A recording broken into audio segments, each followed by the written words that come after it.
오늘 이제 나는 얼마나 변화됐나, 추수감사절부터 시작된 말씀인데 오늘 세 번째 시간입니다. 오늘 함께 읽을 말씀은 베드로서 1장 1절부터 11절인데 여러분 한 절 한 절이 정말 굉장히 중요한 구절입니다. 그래서 제가 한 절 읽고 여러분에게 교독할 때 여러분이 말씀을 꼭꼭 씹어 먹듯이 그렇게 한번 우리가 교독하기를 원하며 제가 먼저 봉독합니다.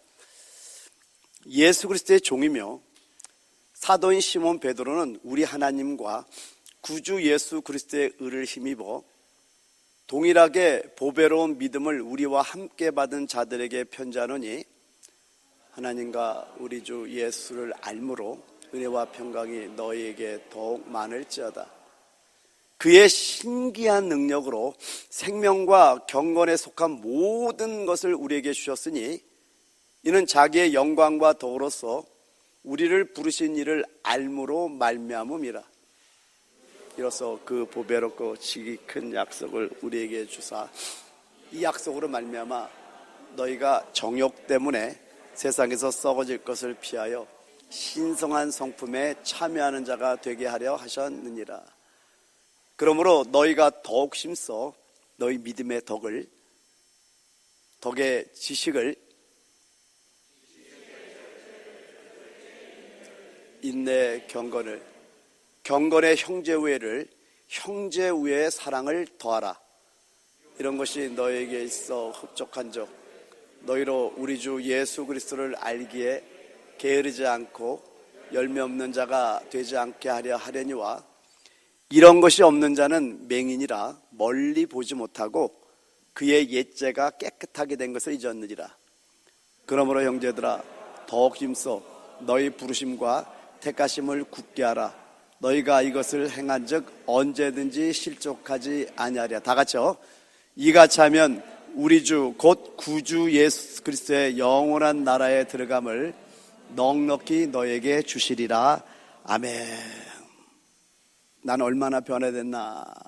참 이 제목을 갖고 우리가 말씀을 나누면서요, 참 베드로 전후서를 읽으면서 주님이 부활하기 전에 그 베드로의 모습과 주님이 부활하시고 나서 진리의 영을 받고 난 다음에 변화된 베드로의 모습을 우리가 계속해서 보면서 여러분 우리도 이렇게 베드로처럼 변화받기를 원합니다. 이제 믿음부터 사랑까지 에피코레게오 공급하면서 잘해야 될 이유에 대해서 오늘 11절에 말씀하기를 이같이 하면 우리 주 곧 구주 예수 그리스도의 영원한 나라에 들어감을 넉넉히 너희에게 주시리라 라고 약속하고 있다는 겁니다. 여러분 베드로서 1장 이 한 절 한 절이 너무나 중요한 게 여기 8절 9절에 보면 제가 세 번역으로 여러분 이해하기 쉽게 좀 찾아왔는데요, 이런 것들이 여러분에게 갖춰지고 또 넉넉해지면 즉 믿음의 덕의 지식을, 지식의 절제의 인내를, 인내의 경건의 형제를, 형제 사랑을 공급하는 이런 것들이 여러분에게 갖춰지고 또 넉넉해지면 여러분은 우리 주 예수 그리스도를 아는 일에 게으르거나 열매를 맺지 못하는 사람이 되지 않을 것입니다. 굉장히 중요한 말씀이에요. 그냥 믿음부터 이런 것들 조금 더 있으면 좋아 이 정도가 아니라 이런 것들이 여러분에게 갖춰지고 넉넉해지면 절대로 게으른 사람이 될 수 없다라는 거예요. 그리고 열매를 맺지 못하는 사람이 되지 않게 된다라는 겁니다. 그리고 9절에 말씀하기를 그러나 이런 것들을 갖추지 못한 사람은, 믿음에서 사랑까지 이런 것들을 갖추지 못하는 사람은 어떻게 되냐? 근시 앞만 본다는, 근시 아니거나 앞을 못 보는 사람입니다. 티크로스 장님이라는 거예요.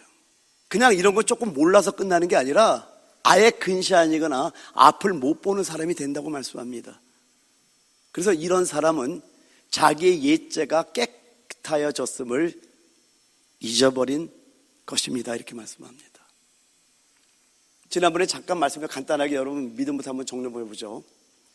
믿음이란 이 단어는 피스티스, 헬라어로 피스티스라는 단어인데 이 믿음은 우리 모두가 받은 동일하게 보배로운 믿음을 말씀합니다.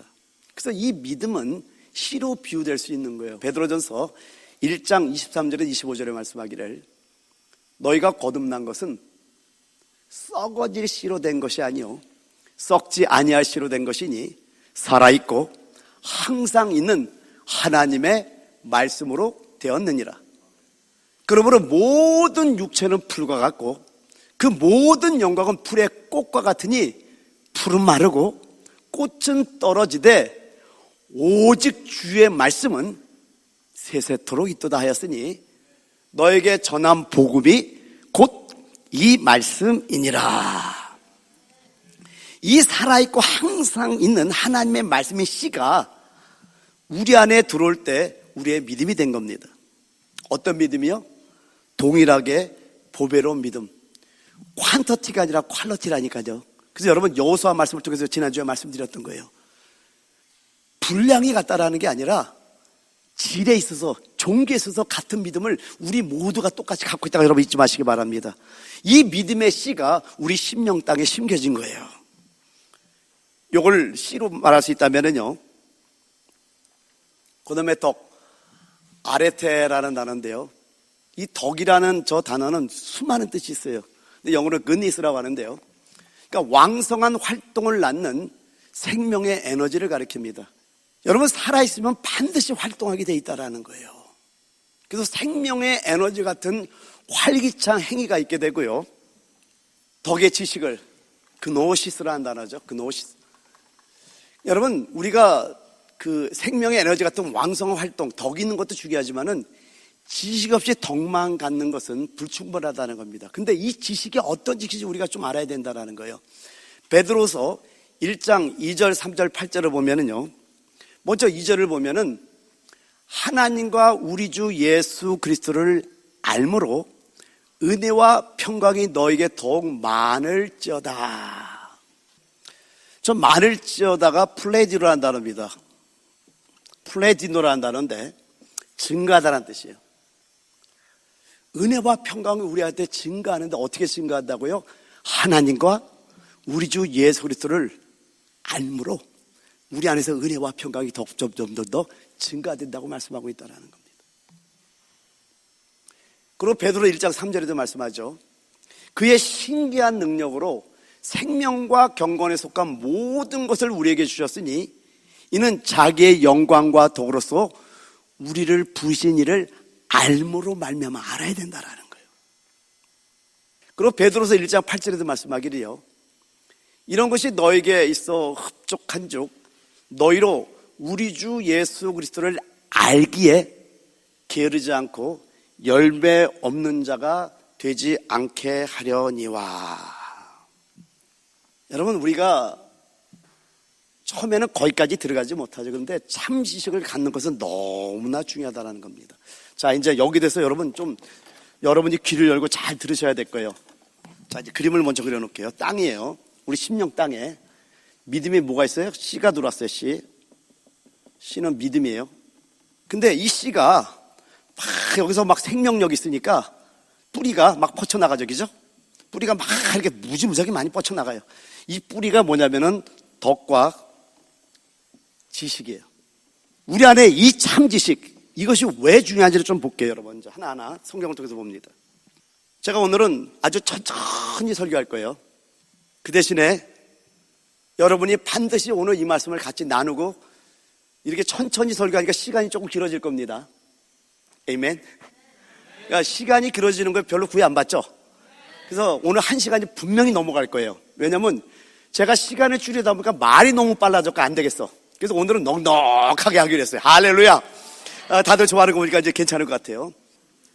오늘 이 지식, 참 지식에 대해서 좀 얘기를 좀 여러분이 하고 계속해서 나가도록 하죠. 여러분 성경의 제일 처음 명령이 뭐냐라는 거예요. 창세기는요 정말 중요한 성경입니다. 창세기가 여러분이 읽기에 굉장히 쉽게 읽을 수 있는 것 같지만은요, 창세기가 열려야지 요한계시록이 열려요. 요한계시록을 연다고 하는데 창세기를 모르면 그분은 아직 계시록이 열린 게 아닙니다. 그만큼 창세기는 우리가 읽기에 편안하게 읽는 것처럼 보이지만은 그 하나하나가 비밀의 씨로 숨겨놨기 때문에, 진리의 씨로 숨겨놨기 때문에 창세기를 아는 건 너무나 중요한데, 창세기의 제일 처음 명령은 성경에서 가장 중요한 대목이라는 걸 여러분 아셔야 돼요. 그럼 가장 처음 명령이 뭐냐면 먹는 거거든요. 먼저 창세기 2장 9절을 보면은요, 여호와 하나님이 그 땅에서 보기 아름답고 먹기에 좋은 나무가 나게 하시니 동산 가운데는 생명나무와 선악을 알게 하는 나무도 있더라. 그러니까 동산에 이렇게 봤더니 두 나무가 딱 서 있는 거예요. 아담이 여기서 바라보니까 두 나무가 있어요. 하나는 생명나무고요, 한 나무는 선악과입니다. 이거를 창세기 2장 9절에 말씀하는 거예요. 동산 가운데는 생명나무와 선악을 알게 나무도 있더라. 그리고 16절 10절에 뭐라고 말씀하냐면요, 여호와 하나님이 그 사람에게 명하여 이르시되 동산 각종 나무의 열매는 내가 임의로 먹되. 그러니까 이 동산에 수많은 나무가 있었겠죠. 제가 중미를 가면 제가 열대과일을 좋아하다 보니까요, 망고, 빠빠야 뭐 이런 열매들이 많이 있잖아요, 그죠? 그러니까 각 나라마다 저기 필리핀 가면은 냄새 많이 나는 과일이 뭐죠? 그 두리안을 제가 제일 좋아해요. 근데 처음 먹을 땐 똥내가 나서 못 먹을 뻔했어요. 근데 한 번 그 맛을 보고 나서부터는 두리안이 그렇게 맛있을 수가 없어요. 근데 그런 열대과일들 뭐 이런 과일 저런 과일 수도 없이 많잖아요. 다 먹는데 한 가지, 그 나무 열매에 대표되는 너희가 정말 먹어야 되는 나무가 생명나무라는 걸 말씀하고요, 17절에 말씀하기를 선악을 알게 하는 나무 열매를 먹지 말라. 내가 먹는 날에는 반드시 죽으리라 하시니라. 그러니까 동산의 모든 나무 열매를 먹을 수가 있어요. 그 중에 대표되는 나무의 이름, 생명나무 열매 이름 하나 말씀하고, 한 가지, 모든 나무 열매를 먹을 수 있지만 한 가지, 선악을 알게 하는 지식의 나무 열매, 요것만은 먹지 말아라고 명했던 거예요. 이게 하나님의 첫 번째 명령, 먹는 것과 관계된다는 겁니다. 근데 성경의 제일 처음 미혹이 뭐냐면은 뭘 갖고 유혹하냐면 그것도 먹는 거라는 거예요. 그래서 창세기 3장 1절부터 5절을 보게 되면요, 그런데 뱀은 여호와 하나님이 지으신 들짐승 중에 가장 간교하니라. 뱀이 여자에게 물어 이르되 하나님이 참으로 너희에게 동산 모든 나무의 열매를 먹지 말라 하시더냐. 사단의 유혹은 이렇게 들어오는 거예요. 모든 나무의 열매를 먹지 말라 하시더냐.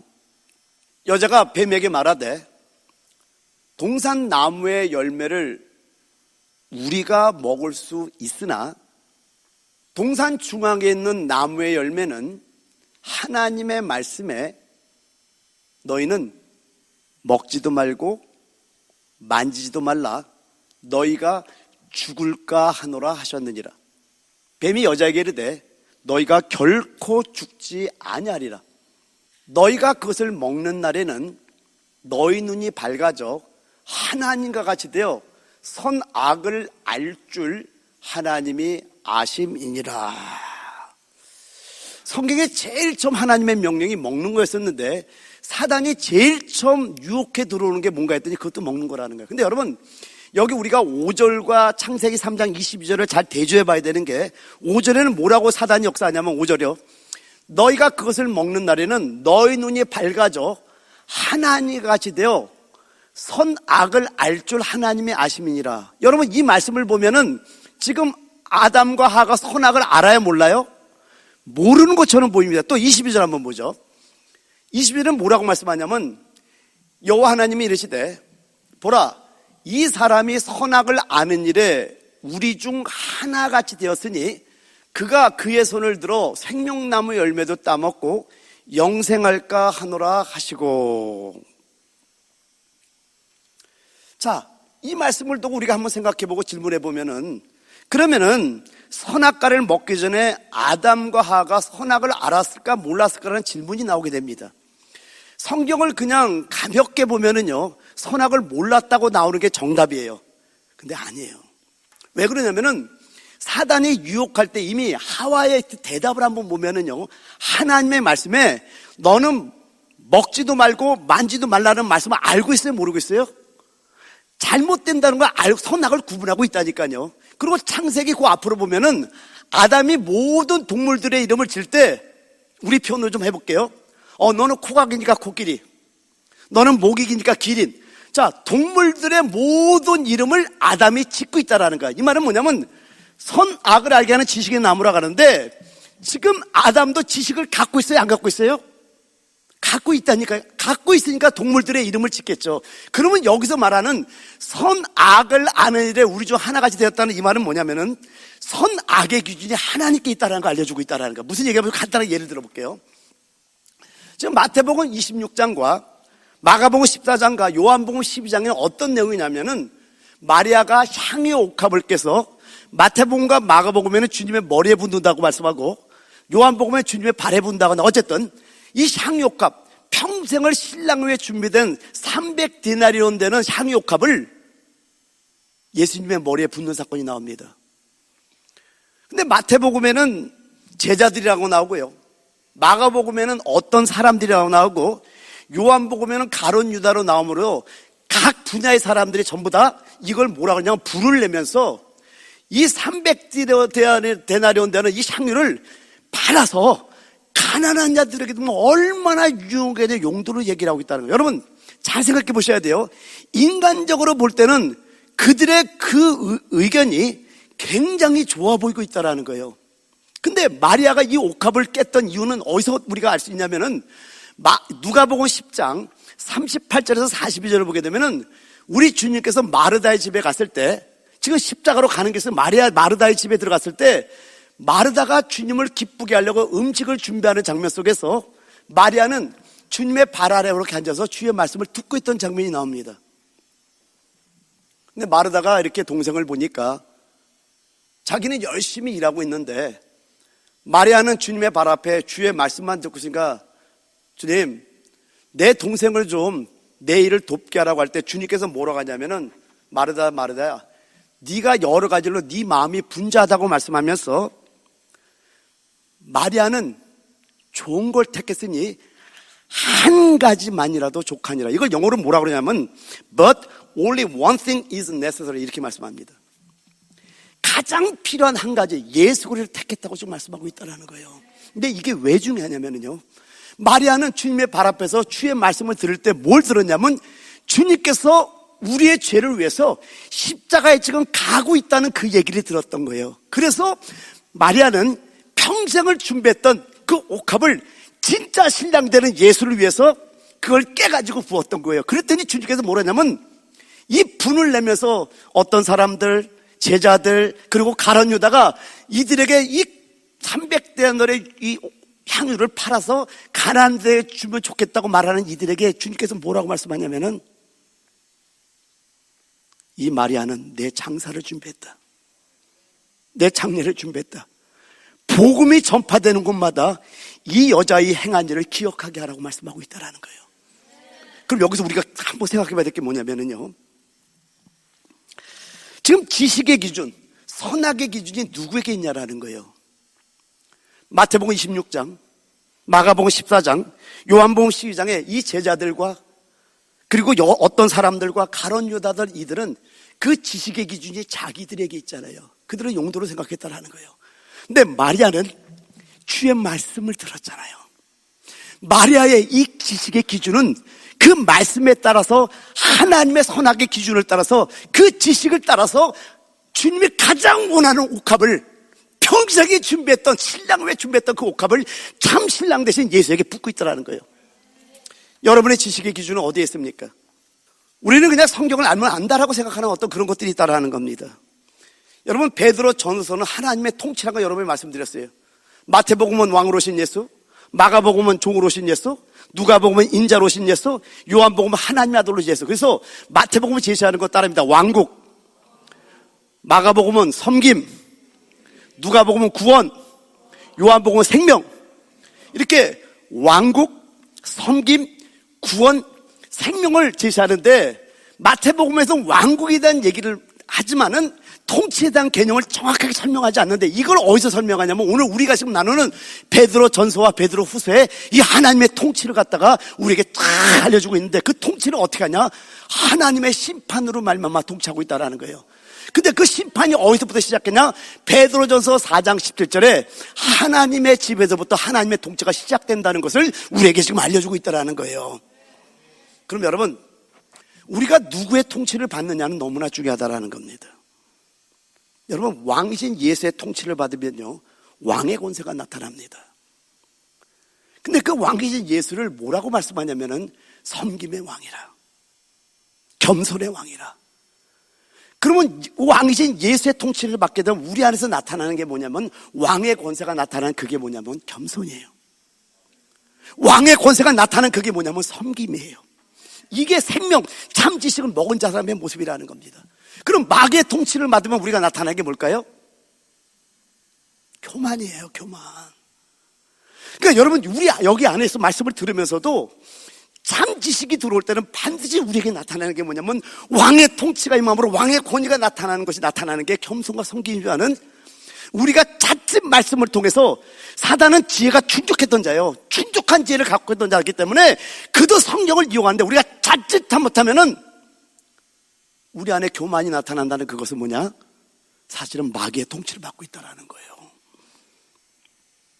여러분, 사단이 어떻게 사단됐습니까? 하나님과 동등됨을 취하려다 사단됐다는 걸 이사야서 14장에 쫙 말씀합니다.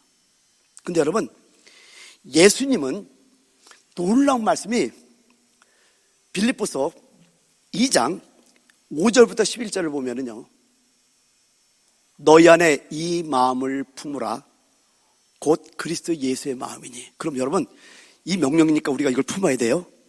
이렇게 말씀하면 6절은 굉장히 중요한 말씀을 여기서 제시하고 있어요. 너희 안에 이 마음을 품으라 곧 그리스도 예수의 마음이니 그는 근본 하나님의 본체시나 하나님과 동등됨을 취할 것으로 여기지 아니하시고. 여러분, 마귀는 어떻게 마귀 됐다고요? 하나님과 동등됨을 취하려다 마귀 됐거든요. 근데 예수님은 하나님의 본체신데 하나님과 동등됨을 취할 것을 여기지 아니하시고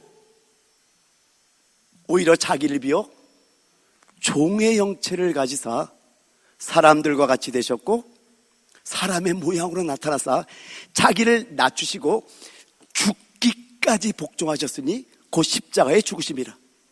이러므로 하나님이 그를 지극히 높여 모든 이름에 뛰어난 이름을 주사 하늘에 있는 자들과 땅에 있는 자들과 땅 아래에 있는 자들로 모든 무릎을 예수의 이름에 꿇게 하시고 모든 입으로 예수 그리스도를 주라 시인하여 하나님 아버지께 영광을 돌리게 하셨느니라. 아멘. 여러분, 너무나 대조가 되잖아요. 사단은 하나님과 동등됨을 취하려다가 천사장 루시엘에서 사단으로 떨어졌는데, 우리 주님은 하나님의 본체인 그분이 하나님과 동등됨을 취할, 이게 굉장히 중요한 말씀이에요. 동등됨을 취할 거, 여기서 자기를 비워 종의 형체를 가져서 죽기까지 하나님 말씀을 따라 순종했더니 하늘에 있는 것들과 땅에 있는 것들과 땅 아래에 있는 것들로 예수의 이름에 무릎을 꿇어버리게 만들었다는 거예요. 하늘의 권세가 예수께 주어졌다는 거예요. 그래서 여러분, 요한복음 14장 30절에 말씀하죠. 이후에는 내가 너희와 말을 많이 하지 아니하리니 이 세상의 임금이 오겠으나 그러나 이 세상의 임금, 교만의 왕, 그 마귀가 그는 내게 관계할 것이 없이. 왜요? 주님은 하나님께 대해서 겸손했기 때문에 관계할 것이 없는 자가 된 거예요. 사단은 교만한 자를 잡는데 주님은 하나님의 말씀을 따라 살고 말씀대로 순종했고 말씀대로 시간까지 순종하는 그 역사 속에서 하늘에 있는 것들과 땅에 있는 것과 땅 아래 예수의 이름은 무릎을 꿇는 그런 자이기 때문에 관계할 것이 없다고 말씀합니다. 근데 여러분, 우리가 이제 봐야 될 게 뭐냐면은 베드로전서 5장 5절 6절, 특별히 저는 6절에 너무나 감동을 받은 구절인데 5절에 이렇게 말씀합니다. 젊은 자들아, 이와 같이 장로들에게 순종하고 다 서로 겸손으로 허리를 동이라. 왜 그런가를 설명해. 하나님은 교만한 자를 대적하시되 겸손한 자들에게는 은혜를 주시느니라.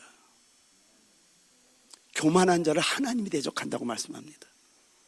근데 겸손한 자에게는 은혜를 주시는데 더 중요한 말씀, 6절 말씀 다 같이 한번 큰 목소리 있습니다. 시작. 그러므로 하나님의 능하신 손 아래서 겸손하라. 때가 되면 너희를 높이 시리라. 아멘. 저는 이 말씀이 정말 오랫동안 붙잡고 기도하는 말씀 중에 한 말씀입니다. 하나님의 능하신 손 아래서 겸손하라. 때가 되면 누가 높여요? 하나님이 너희를 높인다고 말씀합니다. 이 말씀 때문에 저는 기다리는 법을 배웠어요. 하나님이 안 높이는 것은 아직 하나님의 때가 안 됐기 때문에 자유할 수가 있는 거예요. 너무 자유한 거예요. 하나님이 높이면 높이는 대로, 낮추면 낮추는 대로 그냥 하나님의 능하신 손 아래서 그냥 겸손하게 갈 뿐이에요. 이게 얼마나 행복한 줄 아세요? 여러분, 이제 뒤에서 조금 말씀하겠지만은요, 이런 모든 말씀들이 여러 개 생명되면은요, 진리를 알지니 진리가 너희를 자유케 하리라. 얼마나 자유한지 아십니까? 그래서 여러분, 우리가 겸손으로 옷을 입게 되면은요, 우리 또한 사단이 관계할 것이 없게 돼요. 그 교만한 자는 하나님도 대적하는데 사단은 누굴 찾냐? 교만한 자를 찾는 거예요. 근데 겸손한 자는 건질 수가 없어요. 내게 관계할 것이 없다는. 왜? 겸손이 왕이었기 때문에. 할렐루야.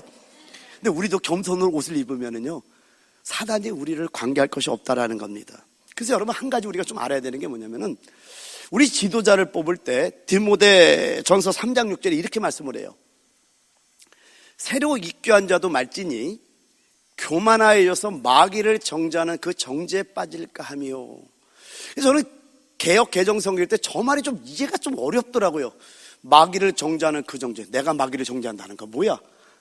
그래서 저는 원문을 보게 됐지만은 이 원문을 가장 좀 쉽게 해석해 놓은 게 세번역인데 거기에 이렇게 말씀합니다. 또 새로 입교한 사람도 안 됩니다.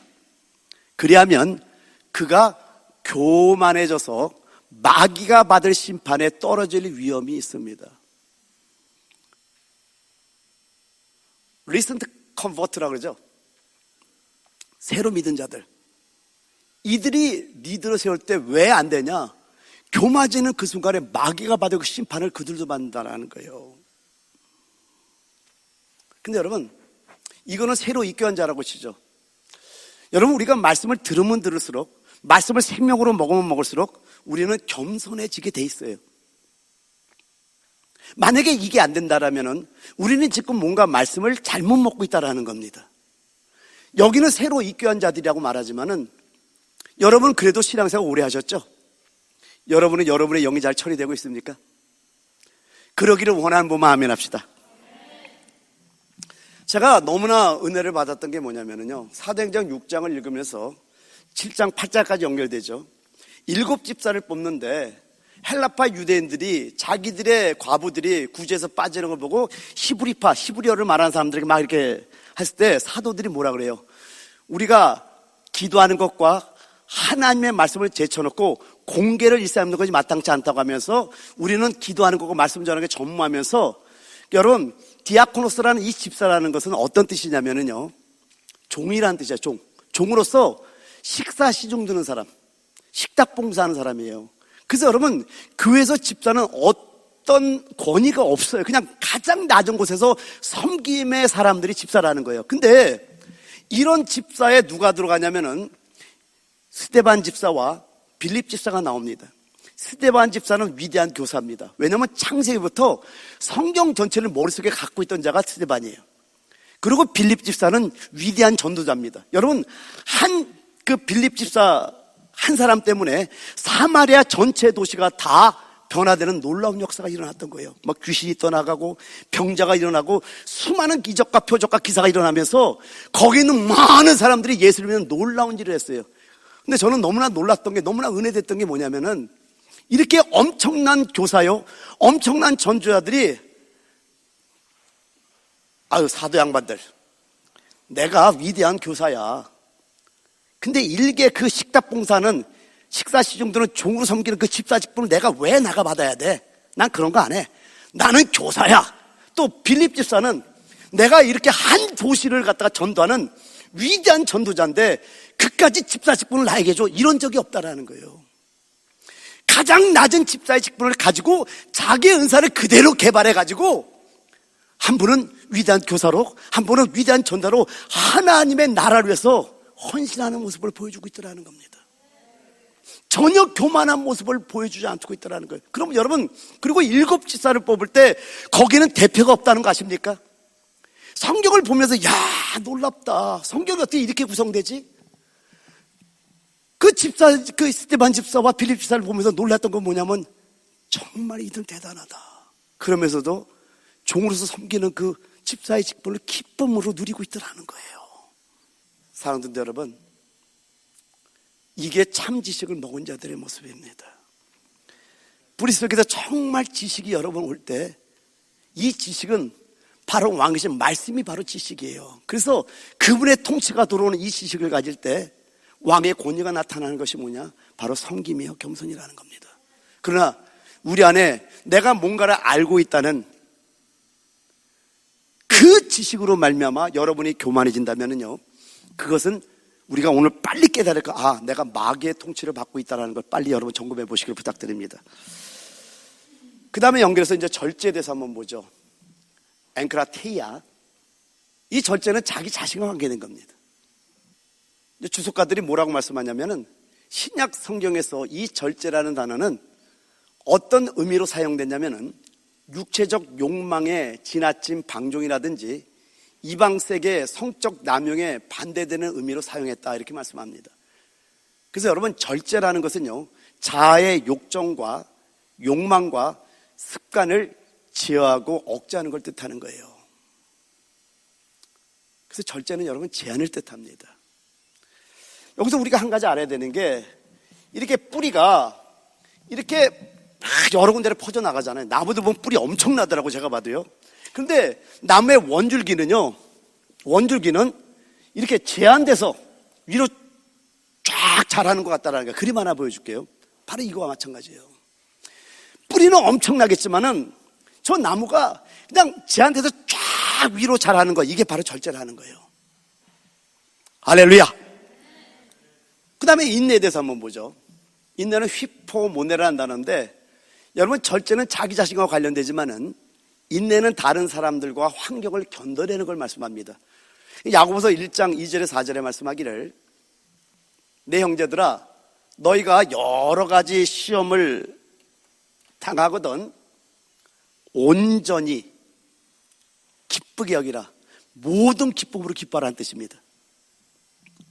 여러 가지 시험을 만날 때, 트라이얼, 여러 가지 시련을 당할 때, 이는 너희 믿음의 시련이 인내를 만들어내는 줄 너희가 알미라.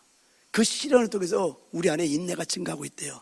그리고 4절에 말씀하기를, 인내를 온전히 이루라. 이는 너희로 온전하고 구비하여 조금도 부족함이 없게 하려 함이라. 믿음의 시련을 왜 준다고요? 여러분에게 인내를 온전히 이뤄서 여러분을 조금도 부족함이 없게 만들려고 믿음의 시련이 있다라는 겁니다.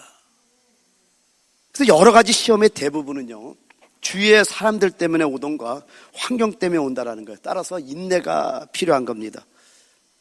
그리고 이제 경건에 대해서 한번 보죠. 유세베이야.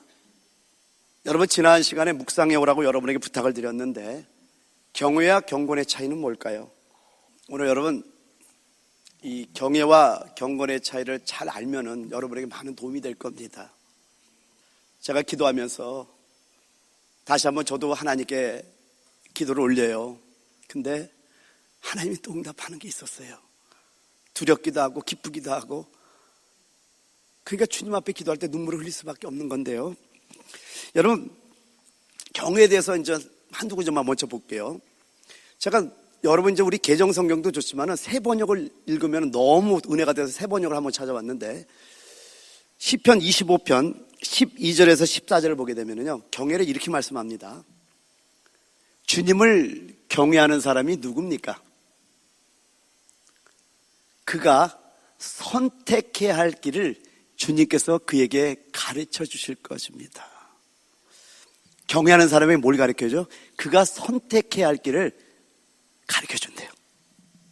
13절. 그가 한 생애를 편안히 살 것이니, 여러분, 육체적인 편안함을 말하는 건 아닌 거 알겠죠, 여러분? 한 생애를 편안히 살 것이니 그 자손이 땅을 유업으로 받을 것이다 라고 말씀합니다. 그리고 14절. 나 이게 너무 좋아. 주님께서는 주님을 경외하는 사람과 의논하시며 그들에게서 주님의 언약이 진실함을 확인해 주신다라고 말씀합니다. 여러분 보세요. 하나님을 두려워하고 하나님을 경외하니까 네가 정말 나를 두려워하고 거룩함을 지키려고 나를 경외하는구나. 그러면 그들과 의논한대, 교통한다라는 거야. 뭐 필요해?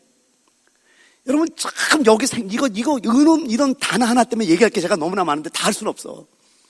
그러니까 미리 막 알려주고, 야, 그 저기 있지 없냐 보자마 내가 다 쳐버릴게. 막 그러면서 막 의논한다니까. 막 구약이 막 그림 안 보여요? 저는 막 이게 구약이 다 보이는 거야. 막 이 한 단어 때문에. 여러분, 하나님을 경외하는 사람과 이렇게 의논한대. 그리고 주님의 언약이 진실함을 확인시켜 주겠대요. 고린도서 7장 1절에는 이렇게 말씀합니다. 그런즉 사랑하는 자들아, 이 약속을 가진 우리는 하나님을 두려워하는 가운데, 경외라는 말이에요. 하나님을 두려워하는 가운데서 거룩함을 온전히 이루어 육과 영의 온갖 더러운 곳에서 자신을 깨끗하게 하자. 그리고 여러분, 이제 경건에 대해서 한번 보죠. 한 구절만, 데살로니가전서 4장 7절에서 8절 말씀인데요. 망령되고 허탄한 신화를 버리고 경건에 이르도록 내 자신을 연단하라. 연단하라, 김나죠. 훈련한다는 뜻이에요. 그 경건은 어떻게 되는 거예요? 훈련해야 되는 거예요. 그리고 8절에 말씀하기를요, 육체 연단은 약간의 유익이 있으나 경건은, 즉 경건의 연단은, 경건의 훈련은 범사에 유익하니 금생과 내생에, 이 세상과 오는 세상에 약속이 있느니라, 이렇게 말씀합니다. 자, 그럼 이제 좀 경외부터 한번 보도록 하죠. 경외가 제일 먼저 나오는 성경이 어디입니까? 이건 여러분 아시겠죠? 창세기 22장입니다. 창세기 22장 12절에 사자가 이르시되 그 아이에게 내 손을 대지 말라, 그에게 아무 일도 하지 말라, 네가 네 아들 네 독자까지도 내게 아끼지 아니하였으니 내가 이제야 내가 하나님을 경외하는 줄을 아노라. 야래, 경외하는 줄을 안다. 여기서 처음 나옵니다.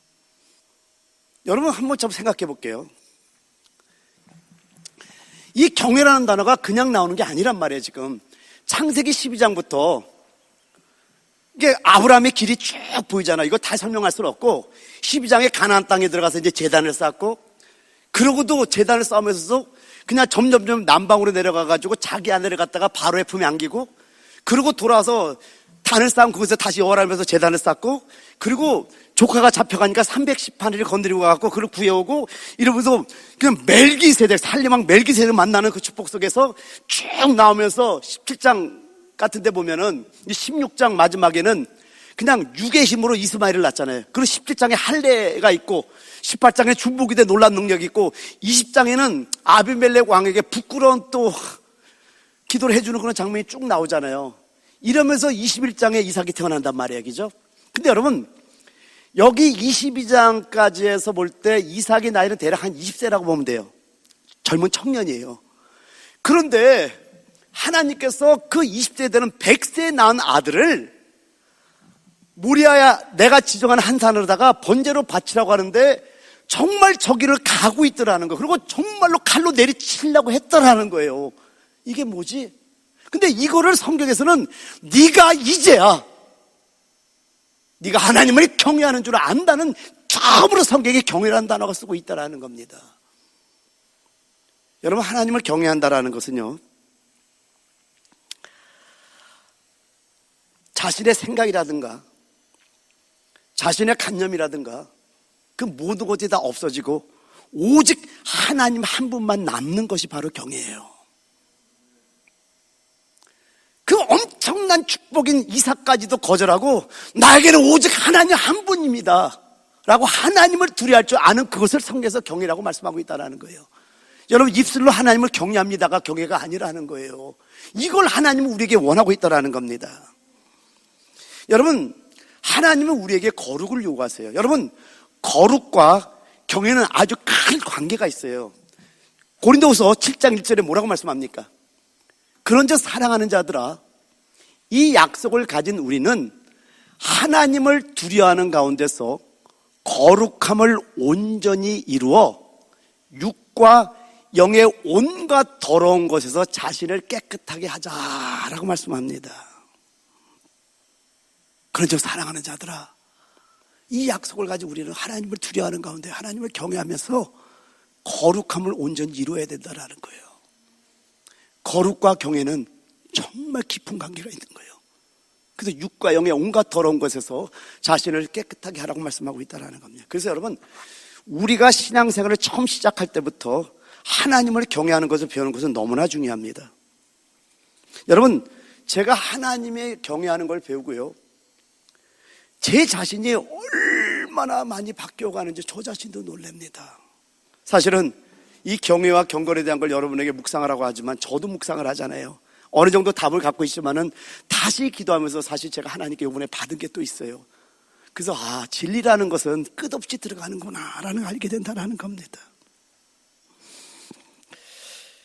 제가 여러분에게 몇 번 얘기를 했죠. 사도 바울이 순교 직전에 쓴 디모데전서 1장 15절에 보면은 죄인 중에 내가 괴수라는 말을 쓰고 있다는 겁니다. 처음에 이 표현을 봤을 때 저에게 너무나 큰 감격이 있었어요. 근데 지금은요, 사도 바울의 영이 뭔지를 좀 느끼는 거예요. 여러분 보세요. 이사야서 64장 6절에 뭐라고 말씀하냐면, 무릇 우리는 다 부정한 자 같아서 우리의 의는 다 더러운 옷 같으며 라고 말씀합니다. 여러분이 정말 하나님을 체험하면은요, 여러분 자신의 의가 얼마나 더럽고 추한지를 정말 체험하면 체험할수록 깨달을 정도가 아니라 정말 보게 돼요. 그래서 사도 바울이 주님을 정말 가까이 갈 때는 얼마나 거룩하게 살았겠어요. 그죠? 하나님을 거룩하게 해서 하나님을 두려워하는 하나님을 대하면서 깨달았던 게 뭐냐면은 자기 자신의 모습이 하나님의 거룩한 영광의 빛 앞에 보이니까 내가 이렇게 더러운 자야? 그래서 사도 바울은 이게 그냥 말한 게 아니라 죄인 중에 내가 괴수라는 말을 고백할 수밖에 없는 게 하나님의 영광을 체험한 자들의 모습이에요. 그래서 여러분, 우리의 의가 더럽고 추하다는 걸 알 때, 이게 정말 보여질 때 우리의 자랑이 없어지고 하나님만 이제 자랑하는 놀라운 은혜가 있다라는 겁니다. 따라서 여러분, 하나님의 거룩함에 내 자신의 더러움이 섞일까 두렵게 되는 거예요. 그러니까 여러분, 하나님 앞에 나갈 때도 함부로 나가지 못하게 되는 거예요. 이건 체험을 통해서 깨닫는 겁니다. 제가 어릴 때 모습을 잠깐 보여드릴게요. 여러분, 제가 열심인 거 여러분 보이잖아요. 게으르지 못한 성격인 거 알잖아요. 그러니까 어릴 때 정말 일을 정말 열심히, 그러니까 하나님 앞에 나갈 때 이러고 나가는 거야. 하나님 봤죠? 나 잘하죠? 이러고 나가는 거야. 하나님 앞에 나갈 때요, 뭔가 막 내가 으쌰으쌰. 왜? 정말 열심히 했거든. 헌금 잘하죠, 봉사 잘하죠, 정말 교회 보이는 거 찾아서 막 하죠.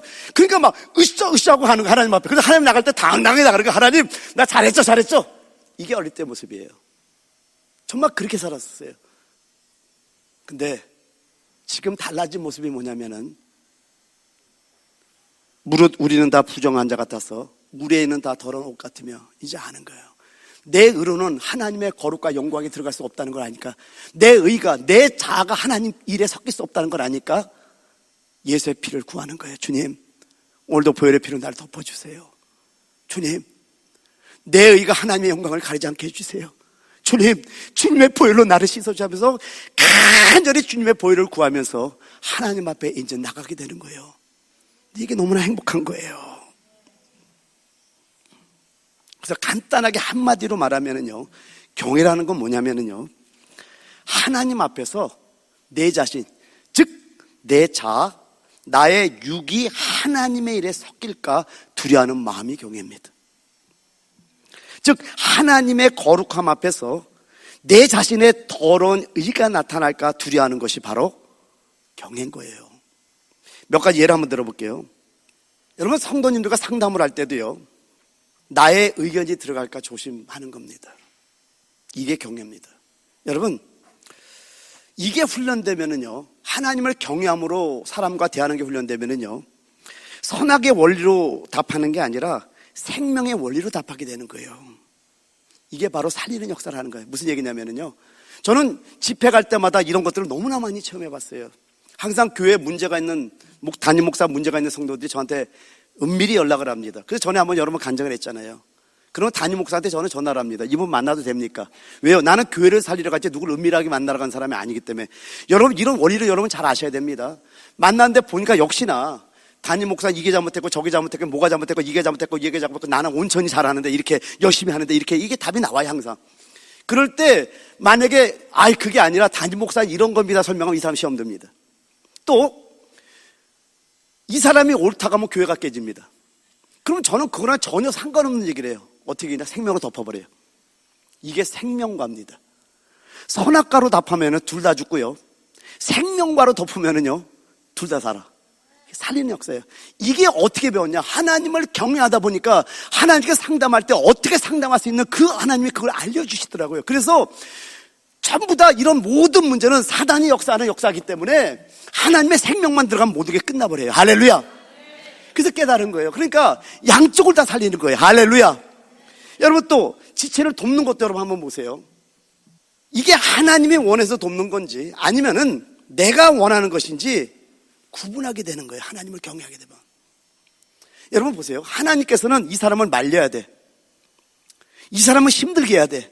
그래야지 이 사람이 이 과정을 통과할 때 어떤 과정이 지나야지 이 사람이 이걸 깨달아.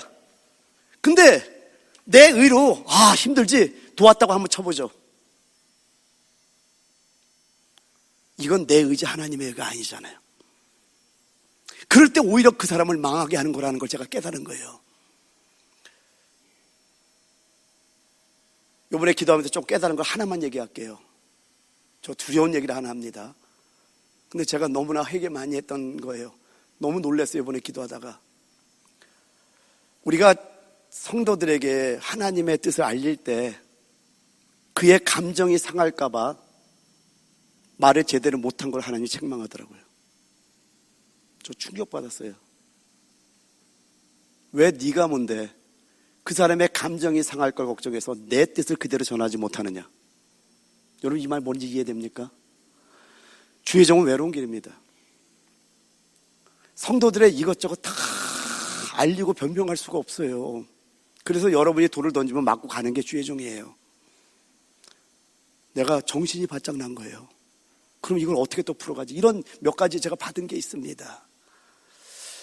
여러분, 우리가 책망을 할 때든 칭찬할 때든 여러분, 자기 의가 다 들어갈 수가 있어요. 자기 자아가 들어갈 수 있는 거예요.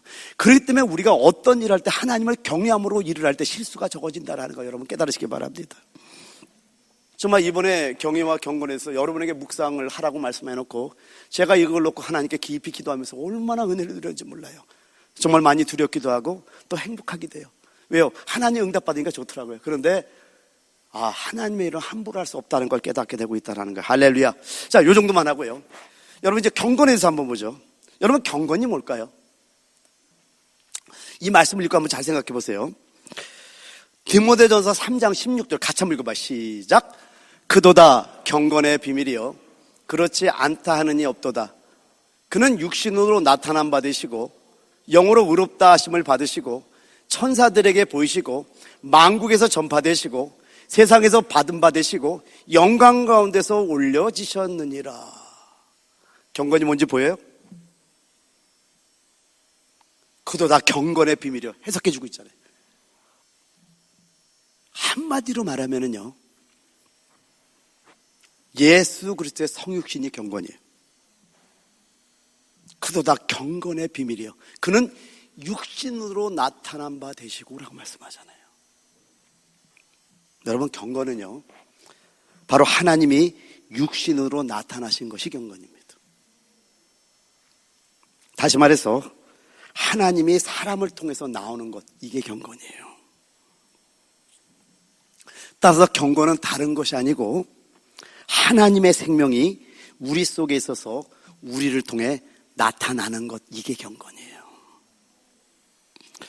고린도서 2장 14절 큰 소리 한번 읽어볼까요? 시작.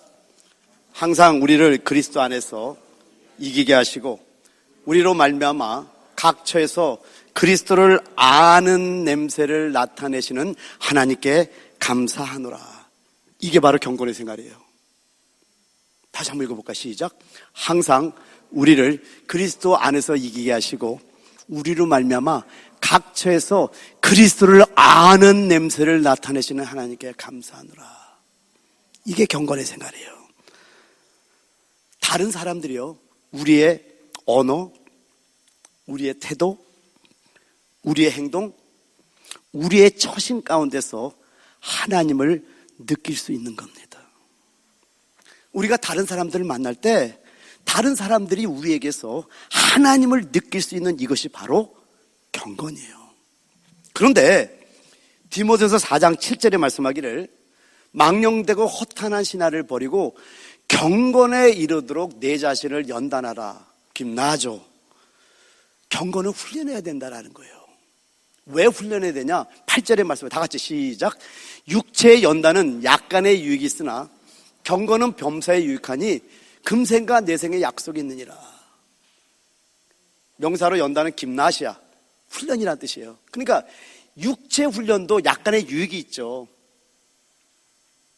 근데 경건의 훈련은 범사에 유익하니 금생과 내생, 이 세상과 오는 세상에 약속이 있대.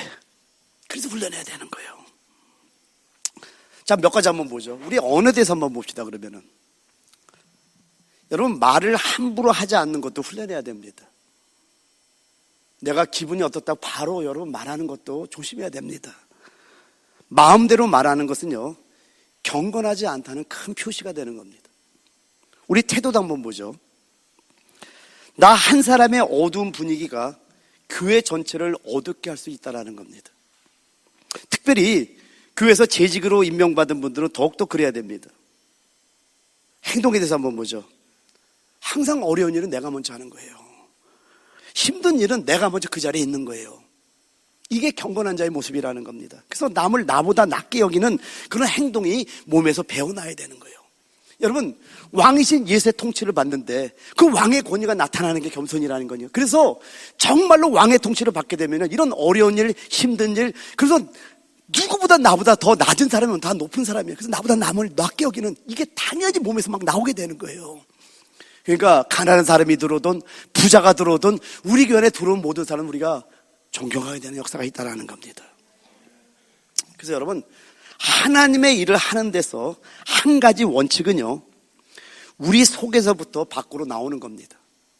여러분, 하나님의 일을 할 때 한 가지 원칙을 여러분 잊지 마시기 바랍니다. 그것은 속에서부터 밖으로 나오는 겁니다. 즉, 하나님을 경외하는 마음에서 시작돼서 경건의 생활로 이어지는 거예요. 이제 조금 이제 마무리로 가고 있는데요. 디모데 후서 3장 1절부터 5절까지 보면 말세에 있을, 여기에 보면 여러분 세 가지 사랑하는 것과 두 가지 사랑하지 않는 걸 정확하게 말씀해요. 여러분 굉장히 중요한 말씀이에요. 디모데 후서 3장 1절부터 5절 한번 보도록 할게요. 너는 이것을 알라. 말세, 지금을 말하는 거예요. 고통하는 때가 이르러 사람들이 자기를 사랑하며 돈을 사랑하며 자랑하며 교만하며 비방하며 부모를 거역하며 감사하지 아니하며 거룩하지 아니하며 무정하며 원통함을 풀지 아니하며 모함하며 절제하지 못하며 사나우며 선한 것을 좋아하지 아니하며 배신하며 조급하며 자만하며 쾌락을 사랑하기를 하나님 사랑하는 것보다 더하며 경건의 모양은 있으나 경건의 능력은 부인하니 이 같은 자들에게서 네가 돌아서라, 피하라는 거예요. 자, 그럼 보죠. 지금 이 구절에서 사람들이 사랑하는 세 가지와 사람들이 사랑하지 않는 두 가지에서 말해주고 있다는 겁니다. 그 사랑하는 세 가지가 뭔가 했더니 2절과 그 4절을 보게 되면은요, 자기 자신을 사랑하고요, 그리고 돈을 사랑하고, 그리고 쾌락을 사랑한다고 말씀합니다. 사랑하는 세 가지 따라합니다. 자기 자신, 돈, 쾌락. 그리고 사랑하지 않는 두 가지를 뭐라고 말씀하냐면 3절과 4절에 선함, 선을 사랑하지 않고 하나님을 사랑하지 않는다고 말씀합니다. 여러분, 이게 왜 중요하냐면요, 우리는 반드시 사랑이 있어야 돼요. 그런데 내가 뭘 사랑하는지를 주의해야 된다는 거예요. 왜요? 위험하기 때문에 그래요.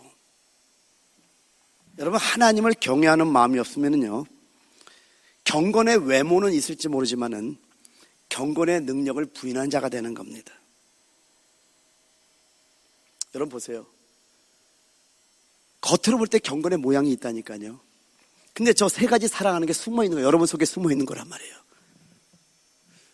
말세에 정확하게 사도 바울이 이걸 찔러주는 거예요. 너희들 돈을 사랑하니? 너 자신을 사랑하니? 쾌락을 사랑하니? 이건 숨겨진 사람한테 보이지 않아. 그러면 하나님의 징계가 있다는 걸 알려주는 거예요. 경건의 모양은 있지만은, 그런데 정말 사랑해야 될 게 뭐냐? 선을 사랑해야 돼요. 하나님을 사랑해야 돼요. 이게 바로 경건의 능력을 가졌다는 거예요. 근데 많은 사람들이 사실은 말세의 징조이기 때문에 이게 사실이에요. 여러분 자신을 오늘 들여다보셔야 돼요. 겉으로는 경건의 모양이 다 있죠. 여기 예배를 드리잖아요. 그런데 우리 안에 사랑하는 대상이 무엇인지를 우리가 주의해야 된다는 거예요. 여러분 정말 자기 자신을 사랑하지 않습니까? 돈을 거절하고 있습니까? 쾌락을 끊었습니까? 그러면 거꾸로 선을 사랑합니까? 하나님을 사랑합니까? 그러면 여러분은 경건의 능력을 소유한 자들이에요. 근데 오늘 성경에서 뭐라 그래요? 경건의 모양은 있으나 경건의 능력은 부인하니 이 같은 자들에게서 내가 돌아서 떠나버리라는 거예요. 이렇게 말씀하고 있다라는 겁니다. 경건의 외모는 있으되 경건의 능력, 즉 생명이 없으면은요, 그건 하나의 위장된 행위가 되는 겁니다. 그래서 이런 자들은 하나님의 심판이 있게 된다라는 겁니다. 결론을 내립니다. 지금 우리가 이제 믿음에서 시작해서 잘 보세요. 믿음의 씨에부터 시작했어요. 씨가 살아있기 때문에 왕성한 생명력이 있어요. 뿌리를 뻗쳐나가. 그 뿌리가 뭐예요? 덕과 지식이에요. 그래서 이게 자라면서 원줄기는 절제하면서 위로 쫙 자라는 거예요. 이게 뭐예요? 절제입니다. 절제 속에서 원줄기에서 또 큰 가지가 뻗쳐나오죠. 그죠? 이게 인내예요. 인내 가운데 또 잔가지들이 뻗쳐나올 거예요. 그죠? 이게 뭐예요? 경건이에요. 경건. 오늘 여기까지 봤는데요. 아직 저 화려한 열매는 아직 보지 못했어요. 여러분, 그러면 오늘 결론입니다. 경외가 뭡니까? 하나님 앞에서 내 자신, 즉 내 자아, 나의 육이 하나님의 일에 섞일까 두려워하는 마음이 경외예요. 오늘 여러분 이러기를 원합니다. 하나님의 거룩함 앞에서 내 자신의 더러운 의가 나타날까, 더러운 의가 섞일까 두려워하는 것, 이게 경외예요. 자, 그러면 이제 경건이 뭘까요? 하나님이 육신으로 나타나신 것, 이게 경건이에요. 즉 다른 말로 하면은 하나님이 사람을 통해서 나오는 겁니다. 따라서 경건은 다른 것이 아니고 하나님의 생명이 우리 속에 있어서 우리를 통해 나타나는 것, 이게 경건이에요. 할렐루야. 그래서 경건을 한마디로 표현하면요, 경건은 하나님을 표현하는 생활이 경건인 거예요. 우리가 여기까지 자라가야 돼요. 어디까지, 여기서 끝나면 안 돼. 여기서 또 더 잘할 게 있어, 지금 아직. 그럴 때 하나님 나라에 들어가는 게 넉넉하게 들어간대. 이걸 약속을 주겠다는 거예요. 그래서 이걸 알면은 여러분이 게으를 수가 없대. 그리고 열매 없는 자가 되지 않을 수가 없대요. 그러니까 알아야 되는 거예요. 만약에 이런 거에 무시하면은 근시안이 되거나 아예 소경이라는 거예요. 성경은 무섭게 얘기하고 있어요. 반드시 이 과정을, 왜? 생명이신 예수가 우리 안에 있잖아요. 참 지식인 예수가 내 안에 있잖아요. 그래서 이 생명을 가진 자들은 여기까지 자라가는 것이 당연히 반드시 해야 된다는 것을 지금 베드로 사도가 우리에게 말씀하고 있다는 거예요. 그래서 예수님 부활절에 큰 실수 많고 좀 엉뚱한 소리 잘하는 베드로가 예수님 부활 후에 진력을 받고 난 다음에 그 상상하지 못한 언어들이 나오잖아요. 디바인 네이처, 신성한 성품, 디바인 파워, 신성한 능력, 썩지 아니할 시, 막 그냥 엄청난 말씀들 막 쏟아내는데, 이런 용어는 베드로가 하시는 용어가 아니거든요. 나는 여러분들이 여기까지 변화될 줄 믿습니다. 자, 이 말씀을 통해서 나는 얼마나 변화됐나. 그래서 여러분, 오늘 이 시간, 하나님, 나는 정말 하나님을 경외하는 삶을 살고 있습니까? 하나님을 정말 살아내는 경건한 삶을 사십니까? 한번 우리 함께 주의 이름을 갖고 한번 같이 한번 기도하기를 원합니다. 기도하겠습니다.